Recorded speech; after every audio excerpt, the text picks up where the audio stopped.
오늘 말씀 우리 함께 봉독하도록 하겠습니다. 오늘 말씀 욥기 4장 1절에서 21절 말씀까지입니다. 제가 말씀을 봉독하도록 하겠습니다. 대만 사람 엘리바스가 대답하여 이르되 누가 내게 말하면 내가 실증을 내겠느냐? 누가 참고 말하지 아니하겠느냐?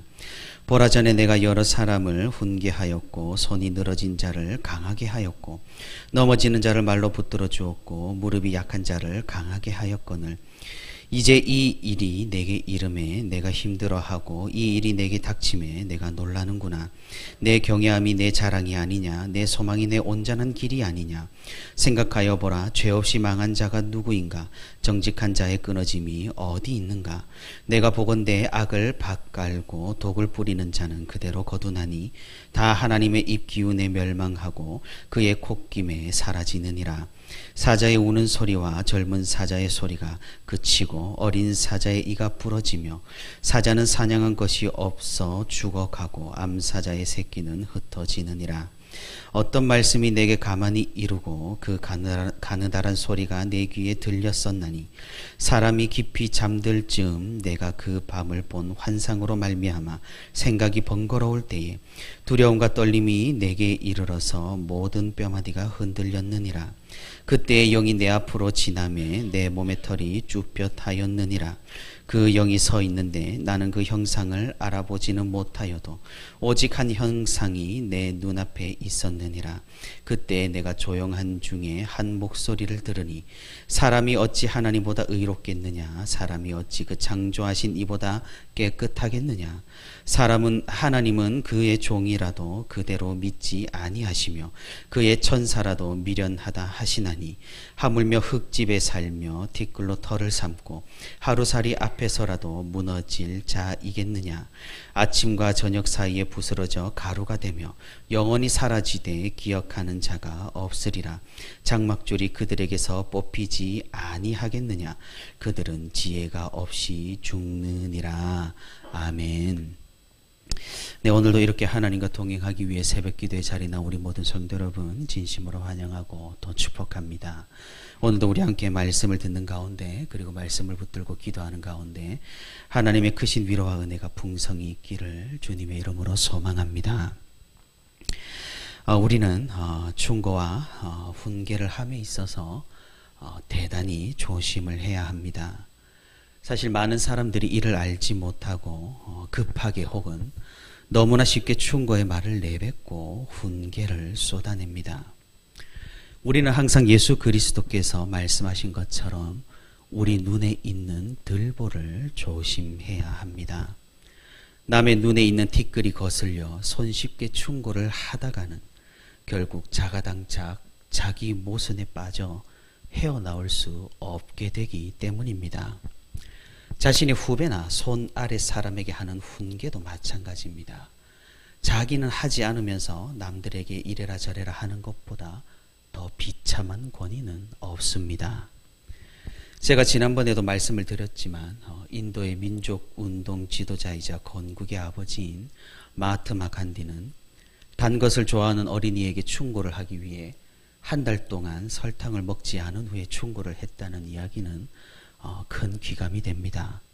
섣불리 충고나 훈계의 말을 내뱉고 나서 그 말을 자신도 지키지 못하기보다는 오히려 함께 위로하고 함께 고민하고 함께 기도하는 것이 더욱 유익하다라는 사실입니다. 최근 사회적 이슈 가운데 MZ세대라고 하여 기성세대와의 갈등을 매스컴에서는 집중적으로 보도를 하고 있습니다.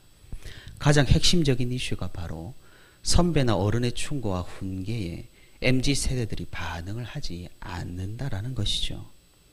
이를 두고 기성세대는 MZ세대가 너무 개념이 없다, 충고를 들을 줄을 모른다, 자기중심적이라고 비난을 합니다. MZ세대는 그런 기성세대를 보고 꼰대다, 내 인생을 책임질 것도 아니면서 섣불리 충고부터 한다, 모순적이라고 응대를 합니다. 이렇게 세대적인 차이가 심하게 나는 것은 안타까운 현상이지만 우리가 이런 사회적인 이슈가 왜 등장을 했는지, 왜 기성세대의 권위가 인정을 받지 못하고 새로운 세대가 권위에 있어 왜 이리도 민감한지 한번 돌아볼 수 있기를 바랍니다. 오늘 성경 말씀에서 욥을 찾아온 세 친구들은 욥이 당한 고난을 마주하고 아무런 말도 하지를 못했습니다. 7일 동안 욥과 함께 탄식하며 슬퍼하며 말을 하진 않았지만 위로를 건넸던 것이죠. 사실 따지고 보면 욥의 세 친구들은 아무런 위로도 없이 욥을 보자마자 충고를 하고 교훈을 하면서 훈계를 한 것이 아니라는 사실입니다. 욥이 자신의 생애를 저주하며 하나님의 행하심에 실족하고 차라리 죽기를 바라는 그런 독백과 탄식을 듣고 난 후에서야 그제서야 욥의 친구들이 말을 하기 시작한 것입니다. 큰 고통을 당했을 때 어떤 위로의 말보다 사실 옆에서 함께 울어주는 것이 큰 위로가 되는 경우가 있는 셈입니다. 욥의 세 친구들은 오늘 그런 모습을 보여주고 있는 것입니다. 그렇다면 욥의 친구들은 무엇이 문제였을까요? 사실 가만히 살펴보면 욥의 친구들의 말은 별로 그렇게 틀린 것은 없습니다.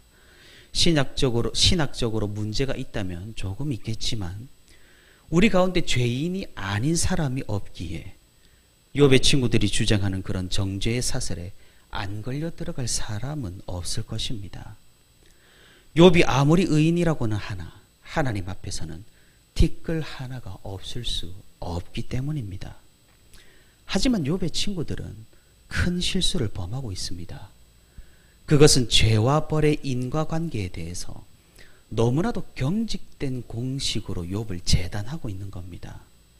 다시 말해 결과론적으로 욥이 고난을 당했으니까 이 고난은 욥의 죄악 때문이라는 아주 단순한 신학을 가지고 욥을 정죄하고 있는 겁니다. 하나님의 섭리와 계획은 그렇게 단순하지 않습니다. 정말로 만약 그런 공식이 아주 단순하게 우리 삶에 모두에 적용이 된다고 한다면 왜 지금 세상에서 악인들은 여전히 잘 살고 의인들은 어렵게 살아야만 하는 것일까요?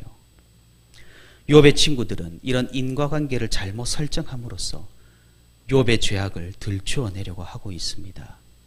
이런 상황에서 욥은 계속해서 상처를 받고 있으며 자기 자신을 변명해보지만 친구들은 그 변명을 듣고 더욱 자극을 받아서 욥을 더욱 몰아치게 되어버리는 이런 상황이 반복되는 것이죠.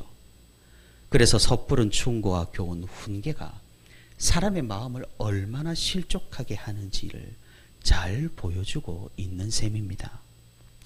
욥의 친구들 중 대만 사람 엘리바스가 처음으로 욥에게 말을 하기 시작합니다. 오늘 본문 2절에 누가 내게 말하면 내가 실증을 내겠느냐, 누가 참고 말하지 아니하겠느냐라고 말을 시작하면서 무슨 말이든 너에게 위로가 되지 않겠지만 나는 참지 않고 너에게 충고를 하겠다라고 합니다. 물론 이 시작은 조심스럽습니다. 좋은 의도를 가지고 시작을 했습니다. 하지만 너무나 섣부른 시작이었던 셈입니다. 엘리바스는 3절과 4절에서 손이 늘어진 자, 넘어지는 자, 무릎이 약한 자라는 표현을 사용하면서 고난당한 사람에게 욥의 충고들이 잘 먹혀들었고 그들이 힘을 얻고 다시 일어났음을 강조하고 있습니다. 그러면서 자신이 욥에게 하는 이런 충고들이 정당하다고 그런 당위성을 내세우고 있는 것입니다. 하지만 아무리 자신이 그런 당위성을 주장한다고 하더라도 받아들이는 사람이 준비가 되어 있지 않거나 위로가 필요한 상황인데 충고를 한다라고 하면 그 충고는 아무런 쓸모가 없는 것입니다. 엘리바스는 이런 의도를 가지고 욥에게 충고를 오늘 본문 21절까지 계속해서 이어나가고 있습니다. 오늘 본문에서 하나님은 어떤 분이심을 우리가 알 수 있습니까? 본문 7절에서 11절까지 엘리바스는 죄를 지은 사람이 아무리 사자와 같이 강하고 권세가 있어도 하나님께서는 반드시 그 사람을 멸하신다고 말합니다. 그리고 17절에서 욥이 아무리 의롭다고 할지라도 세상 사람들이 그를 인정하고 그가 아무리 의롭게 살았다라고 할지라도 어떻게 하나님보다 의롭다고 할 수 있느냐며 욥의 고난을 정당화하고 있는 걸 읽어볼 수 있습니다. 이런 엘리바스의 주장은 아무리 의로운 욥이라 할지라도 하나님 앞에 허물이 있기 때문에 지금 고난을 당하고 있다라고 한다라는 겁니다. 다시 말해 엘리바스는 이런 신학을 가지고 있는 것입니다. 그것은 모든 고난은 죄 때문이고 모든 고통은 하나님의 징계라는 것이죠. 하지만 우리가 잘 알다시피 하나님께서는 궁극적으로 마지막 날에 모든 죄악을 심판하실 것이지만 우리가 당하는 지금의 고난이 모두 하나님의 심판이나 징계를 말하는 것은 아닙니다. 또한 하나님께서는 자신을 의롭게 보이고자 우리들에게 고난을 허락하시지도 않으시는 분이십니다. 왜냐하면 그분 자체가 오직 선이시고 의로우시기 때문입니다. 따라서 우리가 하나님을 죄 이퀄 고난 혹은 고통이라는 이런 편협한 공식에 가두어서는 안 된다라는 말씀입니다. 우리는 살아가면서 우리 삶의 고난이나 고통이 찾아올 때 그것을 자신의 죄악으로 돌리기 쉽습니다. 나의 이러한 점 때문에 하나님께서 나를 심판하신 것이 아닐까? 내가 이렇게 행동을 했기 때문에 하나님께서 나에게 벌을 주신 것이 아닐까 하고 말입니다. 물론 그런 경우가 있기야 하겠지만 모든 경우가 다 그렇지는 않다라는 말이죠. 그렇기에 우리는 너무 쉽게 고난에 대한 해석을 죄악 때문이라고 받아들이기보다 고난 가운데 의도하신 하나님의 선한 뜻이 무엇인지를 인내를 가지고 찾아보고 기도함으로써 하나님께 물어보는 것이 더욱 현명하고 올바른 신앙의 방법입니다. 그렇다면 오늘 본문이 우리에게 주는 교훈은 무엇일까요? 욥의 친구인 대만 사람 엘리바스는 욥을 향하여서 친구로서 충고를 한다. 내가 계시를 받았으므로 너에게 교훈을 전한다. 과거에 너의 훈계로 많은 사람이 도움을 받았으므로 이제 너가 그런 상황에 처했으니 너에게 이 말을 한다라며 욥을 정죄하고 있습니다. 아무리 좋은 의도로 좋은 생각으로 이를 말했지만 그리고 자신의 충고가 도움이 될 만하다라고 그가 판단을 했지만 사실 전혀 그러지를 못했다라는 겁니다.